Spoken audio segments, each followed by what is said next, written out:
Welcome to Failed Forward, a podcast for professionals who are wondering, how the hell did I get here? Join your host, Rachel Durkin, and me, Donna Miller, as we discuss the messy, bumpy, and often unattractive journey to success. After all, if it isn't hard to do, is it really worth doing?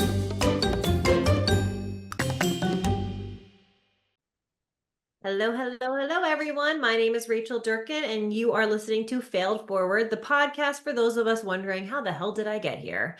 I'm with Paradigm Marketing and Design. We are a web marketing, branding, and sales enablement agency that specializes in working with clients with a complex sale. So if you have a sales team that wants to have more qualified meetings and close deals more quickly, we can help build a marketing to sales infrastructure that supports that strategy.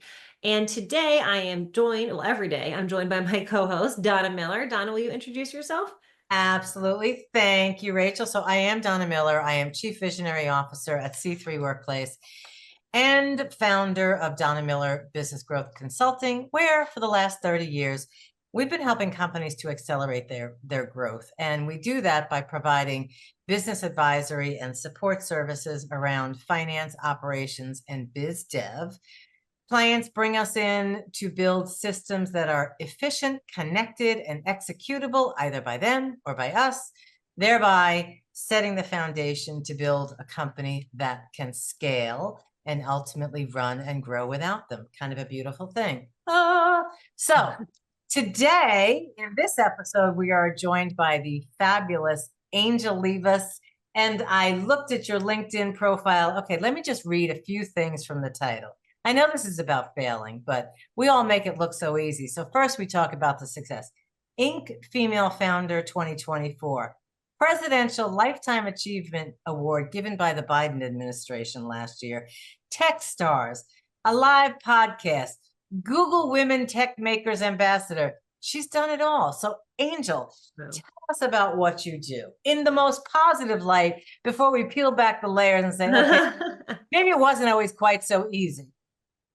Yeah, well, first off, thank you, Donna and Rachel, for taking the time to invite me to speak with you. So I've worked in media for over 20 years, originally from the Midwest, grew up on the outskirts of Motown, went to Howard University, and that's really where my media career started back in 2000. So like for the last 24 years, I have been very intentional around working in television, radio. I've worked with some of the greats like Larry King when he left CNN. I started his radio show. People like Jane Pauley. I started a show in collaboration with her in the Today Show. And so many others. And so my goal is just to help people with translating complex messaging, but then also helping to share their stories. Awesome. So, Angel, I mean, you are way accomplished. I mean, the Lifetime Achievement Award, that's amazing. Oh, congratulations.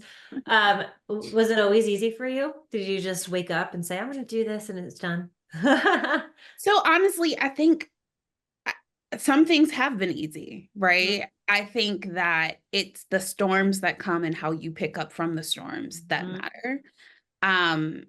I think that if you are very intentional and very diligent, and if you just have like a go-getter mentality and attitude, like I often say, like I've always kind of been like this overachiever. So there's a certain level of excellence that I've always required of myself, and those around me.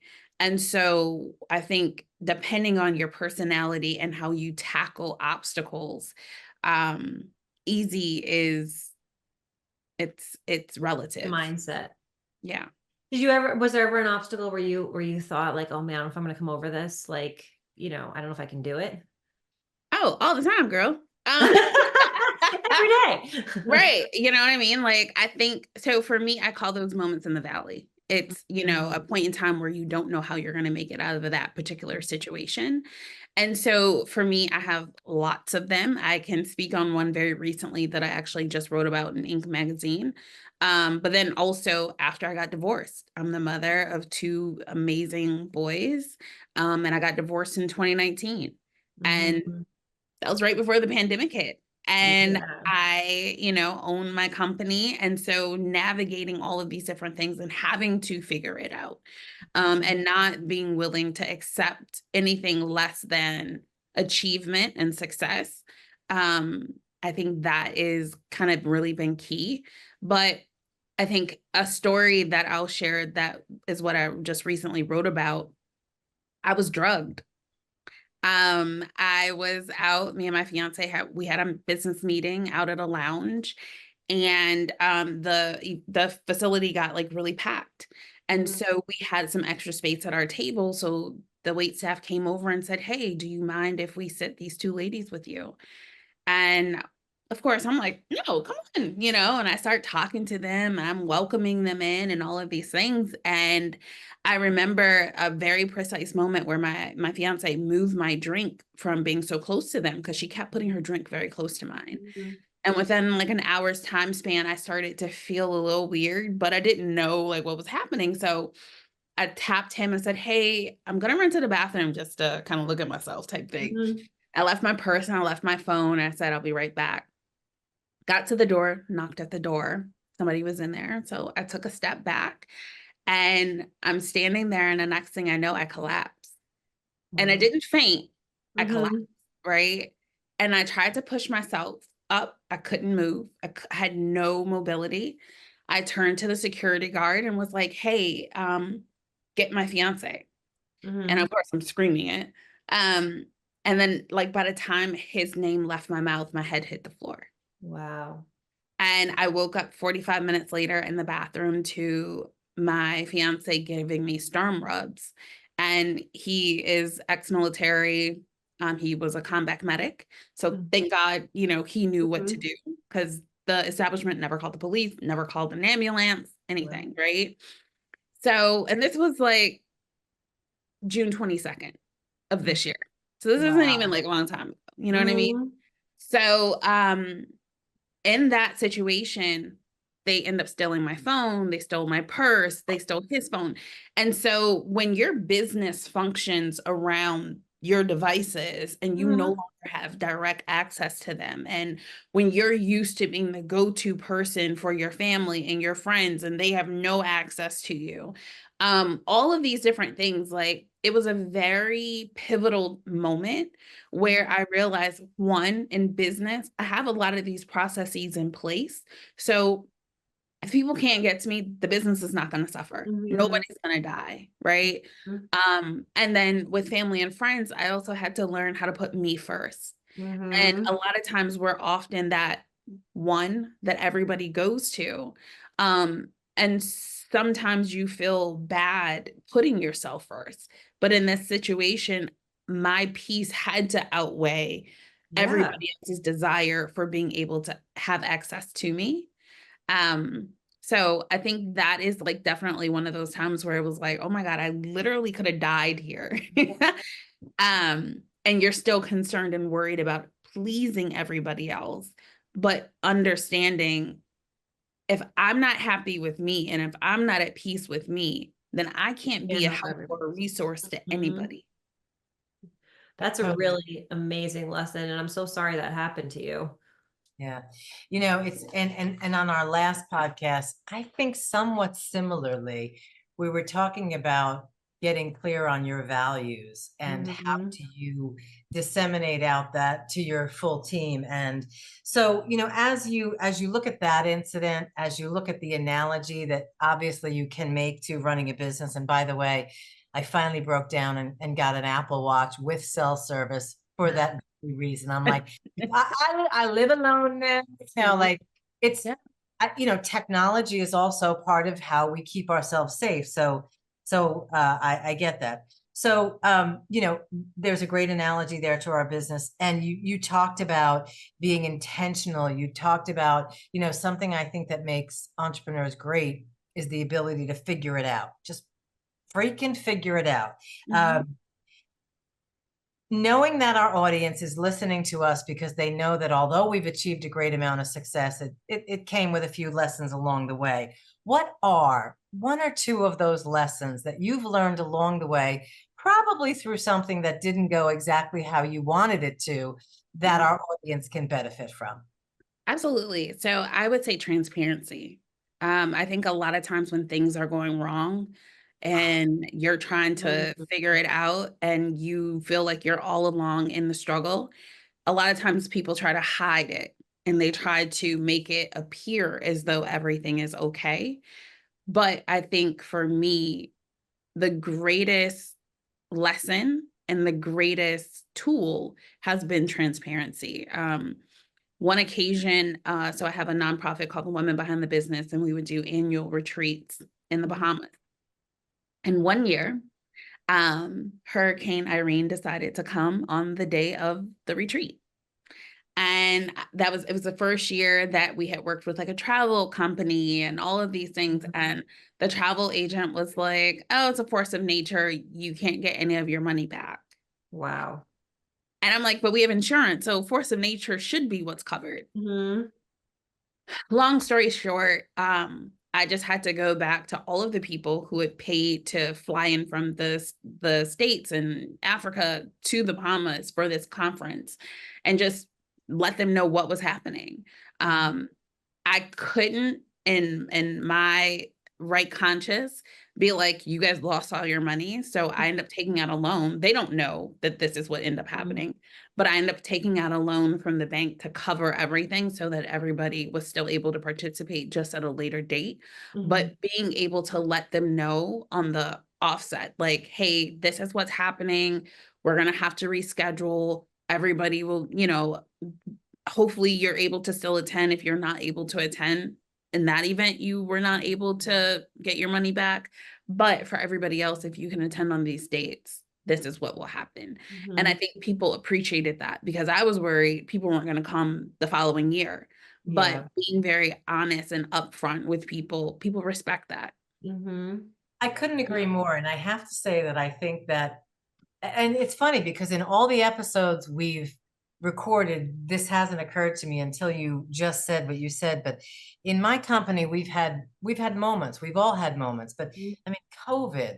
I had two people. I have a small company. I had, I think, 15 people, and two women got pregnant at once. Like, what is wrong with you ladies? Anyway, they How dare both, you? I know they like both went out early. And I have always said that if you try to hide a problem from your team, it just increases the anxiety. So instead, we're like, okay, everybody, let's get in the conference room. And they can sense it.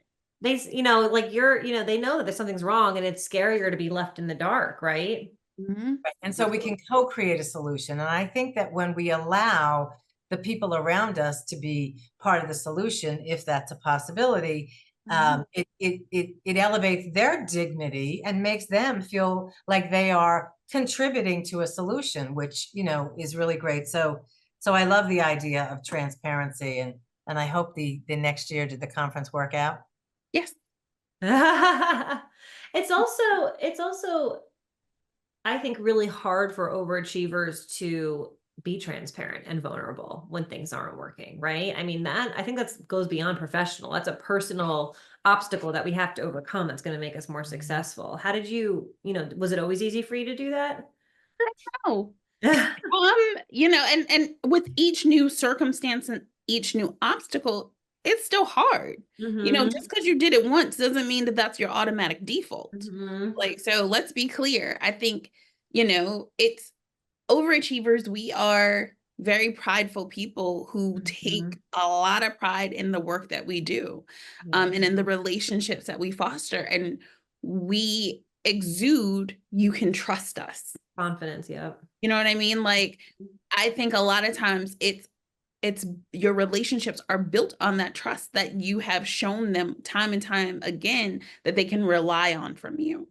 And I think it's just that reminder that in each situation, trusting that it's going to work out for your greatest good if you're upfront and honest and not withdrawing from it, even in your personal relationships. You know what I mean? Like, there can be times where you're like, I don't even want to tell this person, like, even if they ask me, like, I'm not gonna lie, but do I have to tell all of it?